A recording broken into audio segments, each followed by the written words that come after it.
नमस्कार। झारखंड की खबरों में एक बार फिर से आप सभी का स्वागत है। झारखंड की खबर को जानते रहने के लिए सब्सक्राइब करें झारखंड समाचार के इस यूट्यूब चैनल को, जिससे कि आपको झारखंड से जुड़ी डेली ब्रेकिंग न्यूज़ लगातार मिलती रहे।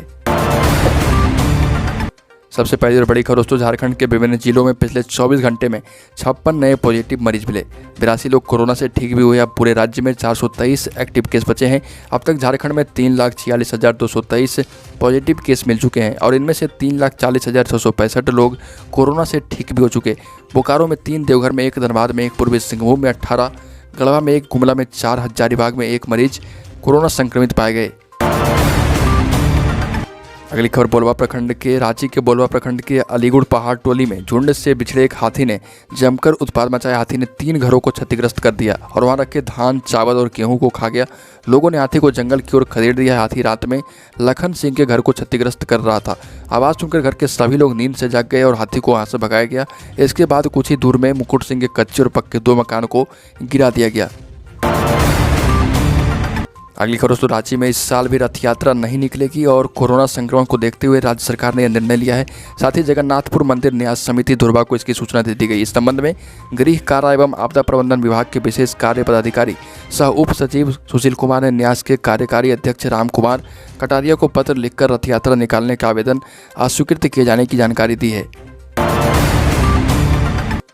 अगली खबर, झारखंड में एक बार फिर से टीकाकरण अभियान बंद हो चुका है। राज्य में कोवैक्सीन के 1 लाख टीके आए थे। पहले से 19,000 बचे थे। इनमें से शनिवार को 71,662 टीके का उपयोग कर लिया गया और सिर्फ 47,688 टीके ही बचे। यह आधे दिन का भी कोटा नहीं था और अब ये झारखंड में अब टीकाकरण बंद हो चुका है।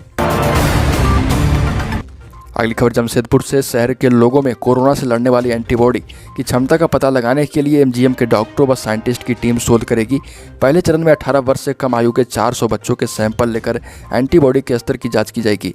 30 जुलाई के बाद दूसरे चरण का शोध होगा। इनमें से 18 वर्ष से अधिक उम्र के 200 लोगों के सैंपल लिए जाएंगे। न्यूट्रलाइजिंग एंटीबॉडी टेस्ट के माध्यम से यह पता किया जाएगा कि जो एंटीबॉडी बनी है वो कितना कारगर है।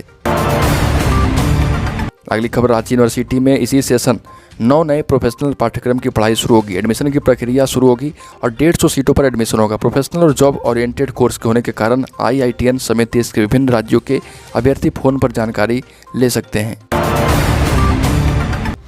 साथ ही दोस्तों, JNC व सांसद विधायक फंड से खरीदी गई एम्बुलेंस का किराया प्रशासन ने तय कर दिया है। DTO दिनेश कुमार रंजन की अध्यक्षता में हुई बैठक में किराए का निर्धारण किया गया है। वाहन के आकार व प्रकृति के अनुसार 12 से 16 रुपये प्रति किलोमीटर की दर से किराया तय किया गया है। वहीं पूरे दिन के लिए बुक होने पर 750 से 1200 रुपये तक ही कोई एम्बुलेंस ले पाएगा।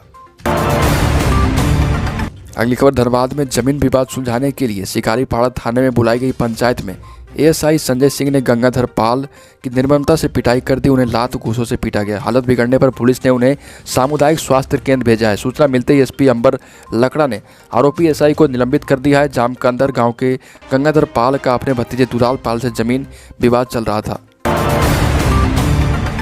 अगली खबर, रांची के लोहरदगा से। लोहरदगा जिले के सेनहा थाना क्षेत्र के आरा हांसा गांव में शराब के नशे में धुत एक पिता ने अपनी 5 साल की बेटी की हत्या कर दी।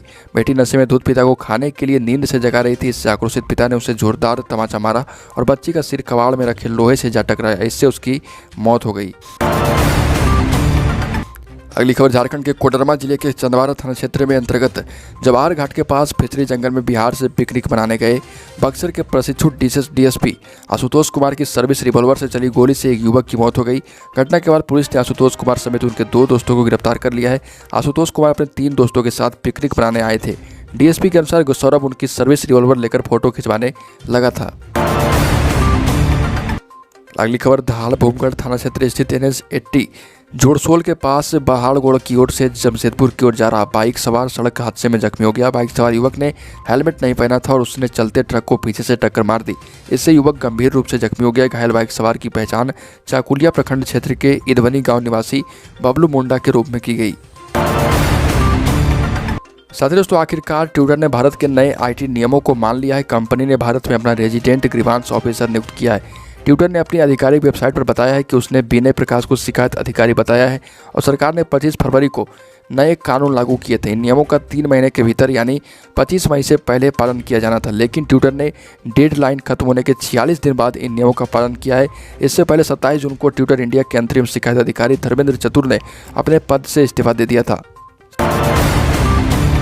राज्यों में दक्षिण पश्चिम मानसून समय से लेट हो चुका है। इस बीच गर्मी से तपते झारखंड के लोगों को 1-2 दिनों में राहत मिल सकती है। बंगाल की खाड़ी में कम दबाव का क्षेत्र बनने के बाद मौसम विभाग ने झारखंड में बारिश की संभावना जताई है। सामान्य तौर पर यह मानसून 27 जून को पहुंचता है। ऐसा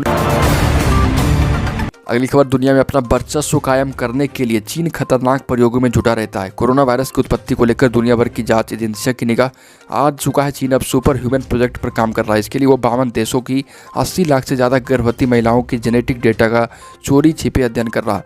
मीडिया रिपोर्ट्स में दावा किया गया कि चीन की सेना ने इस काम में चीनी कंपनी BGI की मदद ली है। यह कंपनी दुनिया भर में गर्भवती महिलाओं की प्रसव पूर्ण जाँच से जुड़ी हुई है। इस जाँच के बहाने BGI ग्रुप ने बड़ी संख्या में गर्भवतियों का जीन डेटा एकत्रित किया है। तो दोस्तों, झारखंड की खबरों में अभी के लिए इतना ही। अगर आपने अभी तक इस चैनल को सब्सक्राइब नहीं किया तो सब्सक्राइब कर लें झारखंड समाचार के YouTube चैनल, जिससे कि आपको झारखंड की डेली ब्रेकिंग न्यूज़ लगातार मिलती रहे।